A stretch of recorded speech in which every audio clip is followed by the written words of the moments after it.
Hi, everybody. Um, I'm Jenny.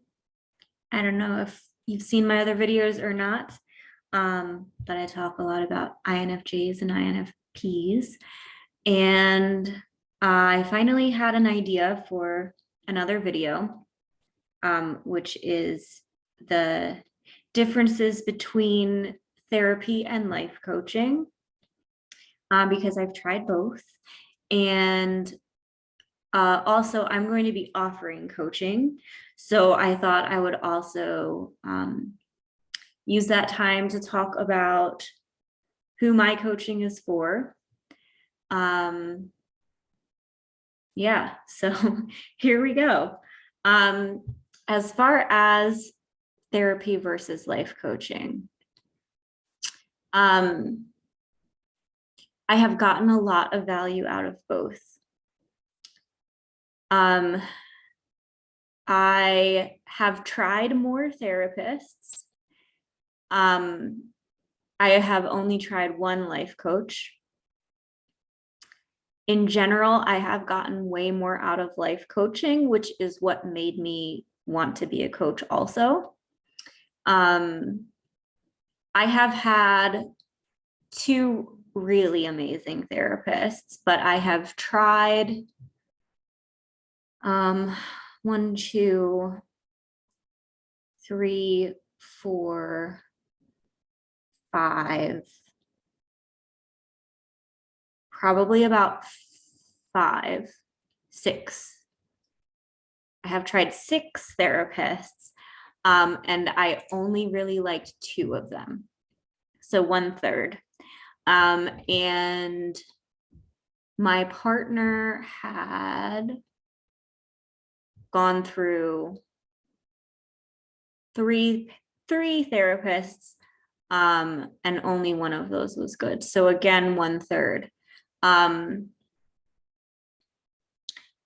I really love therapists. The good ones are amazing. I am so frustrated with some of the people who are working as therapists. I hope that some of it is just a bad match personality wise and not just that they're bad therapists. But I have had some really disappointing experiences. So maybe I'll talk a little bit about that. I would encourage people. I think therapy is great for everyone. I don't want to discourage people from going to therapy. I think everyone should go to therapy. But I don't want people to be discouraged if they have a bad experience because some of the therapists out there are just astounding to me in a bad way. So the first therapist I tried was for anxiety, and she was a CBT therapist. And basically what she did was she gave me hacks to help my anxiety. CBT is designed to be very quick, very short term, and they give you like really simple homework assignments. So my assignments were to like get 30 minutes of exercise 4 days a week, and to do breathing exercises and things like that. And it really helped my anxiety. For me, having those hacks was a stepping stone to then go on to other kinds of therapy where I really dug deeper into my past, trauma from my past, relationship problems, all that other stuff. I think it really prepared me for all the really deep emotional stuff. But that doesn't mean that that's what's going to work best for other people. I think you should just trust your intuition on that.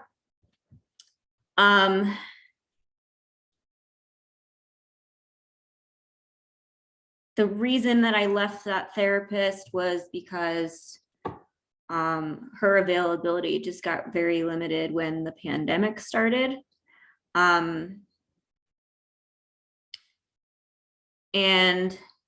so I tried some other people, and at the time I was in a relationship with someone who had borderline personality disorder, which is very stigmatized even by therapists. And so I tried some therapists who were very opinionated about it, very judgmental. And they were not a good fit.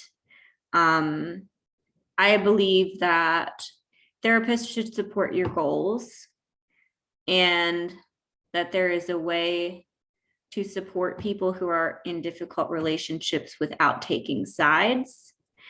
And the therapists I had, I didn't feel were doing a good job of that. So yeah, you are their client, your well-being is their concern, but they also, I feel, need to respect your choices, and empower you, not make you feel judged or like you should make one choice over another. And I think they do strive to do that, but they're human, and I think some do a better job of that than others. I had one therapist, it was a male therapist who worked at like an army base or something. And I got matched with him because, again, because of the pandemic, the availability was limited. I was using BetterHelp. So I was just seeing my therapists remotely. I've used BetterHelp and I've used Doctor on Demand. So my CBT therapist that I really liked was through Doctor on Demand. Then I was using BetterHelp. And this one therapist, I don't think male therapists are bad. This guy's vibe was just very kind of macho. And he was very opinionated about my relationship. And he said something like, well, what is it about you that's making you choose this relationship? Like I just kept getting the message like there was something wrong with me or I was broken. And he didn't use those words, like I was reading between the lines. But the way he worded things was just not okay with me. And so my problem is that like I am constantly challenging myself. And so in that situation, I was thinking, well, is this just a situation where I need to challenge myself? Do I not like him because he's right? And he's just telling me what I don't want to hear? Or do I not like him because like he's just not a good fit for me? And so I did some soul searching on that, and I just decided, no, I don't want anything to do with him. I kept giving him like second chances and he kept rubbing me the wrong way. So yeah, I didn't even say anything. I just like unmatched with him on the app. And then I tried another therapist who I wrote this like big long explanation. She seemed like a perfect fit. She had all this experience that made her sound like a good fit. So I wrote this big long explanation about what I wanted to work on. And then she sent me questions that made it obvious that she didn't read anything that I wrote. So I called her out on it and I said, I tried to be very polite, but I said, I don't feel like you read what I wrote. I'm in a relationship where I don't feel heard. That's why I'm here. And it's really disappointing to me that my therapist is also not listening. And she got very defensive and she just said, look, I have a lot of clients. I don't have time to like read everything everyone sends me. And I'm only human. And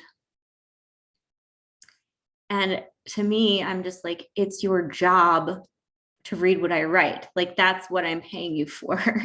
Like, that's your only job, is to listen to me. And if you have so many clients that you can't serve them well, then there's no point in you trying to help this many people. Like, you're trying and failing to help 20 people instead of successfully helping 10. Like, that's what I'm thinking in my head. And so I was like, if you can't read what I send you, then I was like, I don't expect you to read it right away. I don't expect you to be able to respond right away. I said, I would rather you not respond until you have time than respond without reading what I'm saying. And she just got really defensive. And I was just like, okay, like, I guess what you're telling me is I should go somewhere else. And then she kind of backpedaled and she was like, I help a lot of people. I want to help you. And then I was like, no, I'm sorry. Like, I don't think so. And then her last message to me was, I wish you luck in your marriage. It's really a blessing. And I was like, I'm not married. So yeah, that was just like the last nail in the coffin. Like, I was just astounded by that. And I mean, therapists, they are human and they are busy and they are working hard, but oh my gosh, like, I was just so disappointed. So, but through BetterHelp, I also did get the best therapist I have ever had. And she was amazing. And I never felt judged. I never felt shitted on. She was the most incredible therapist that I have ever had. So my worst therapist and my best therapists have been through BetterHelp. So I think it helps to really describe what you're looking for, and don't question yourself. Like, if you're having doubts about the person that you're working with, like, you should feel good about the person that you're working with. As far as life coaches go, I still have my first one because she has been amazing. I've talked about her before. Her name's Lauren Sapala, and she's actually a writing coach. I think that might be part of what makes her amazing, because I feel like, even though I'm not a writer, even though I don't consider myself a writer, I don't talk to her about writing. I talk to her about life.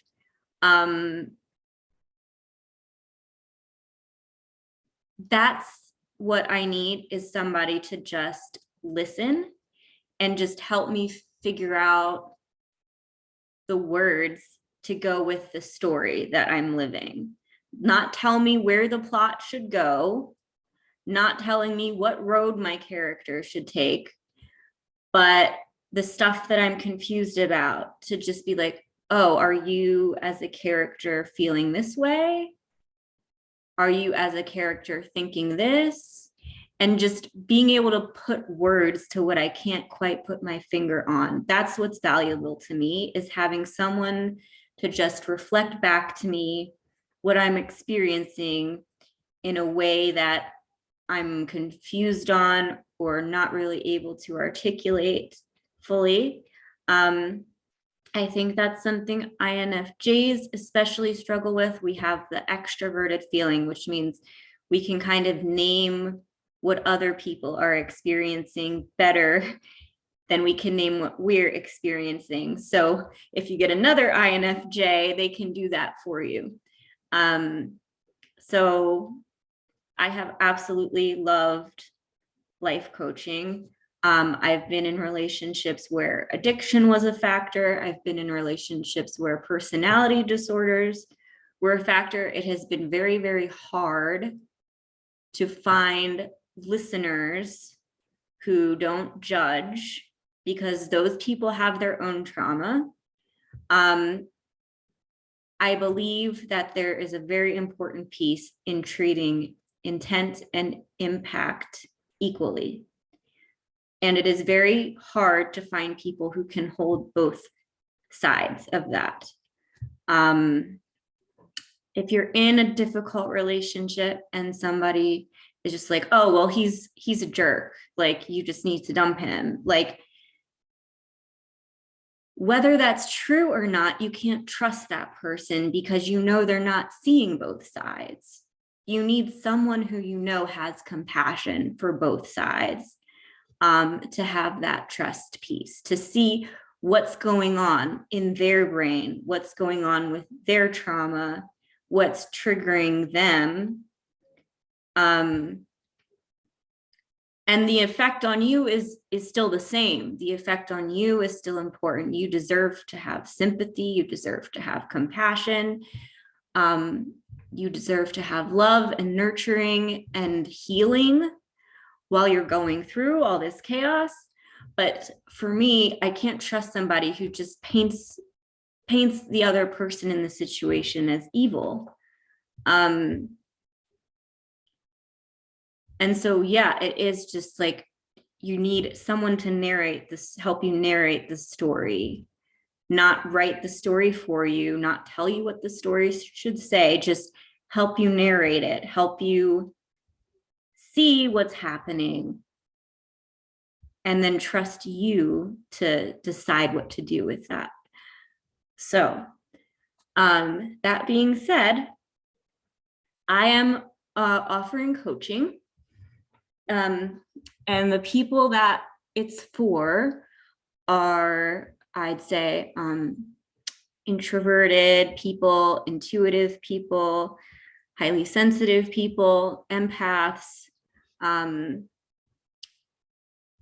who are stuck with anything. I mean, I love helping people unblock their creativity, but I think that's related to health. I think it's related to relationships.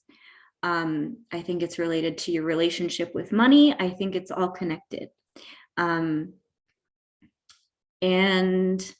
yeah, I've just gotten so much out of therapy and coaching that, and I've done so much personal healing and self-care that I feel like my cup is full enough, that I can now help other people. And that's what I want to do. So yeah, also, anyone who's in a relationship with someone who has borderline personality disorder, anyone who's been in domestic violence situations, anyone who's in a relationship where addiction is a factor. I love talking to those people too. But in the simplest sense, if you've seen my videos and you feel like, you're getting a yes, if you feel like you're connecting to the things that I talk about, I think that's great. Like, there's no prerequisites. I mean, please just feel free to contact me, and let me know what you're struggling with, and we can go from there. I do have limited space. I have a limited number of appointments.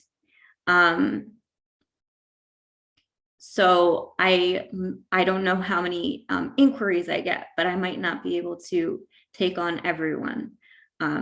So just keep that in mind. If you're on the fence, I don't want to pressure you. I want you to feel good about it, but I do want you to be aware of that and not take it personally. If if for some reason I don't have room. And the last thing I'll say is that the first appointment is free.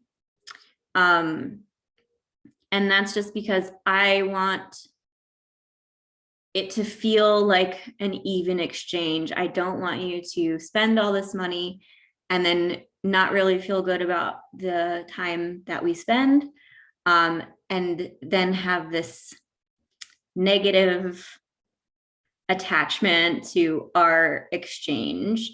I want you to feel really good about it. So the first appointment is more like, I'm gauging if you're a good fit, you are gauging if I'm a good fit. So if we do decide to work together more, we both feel good about it. And the price is probably going to be around $135 per session. It's going to be an hour long.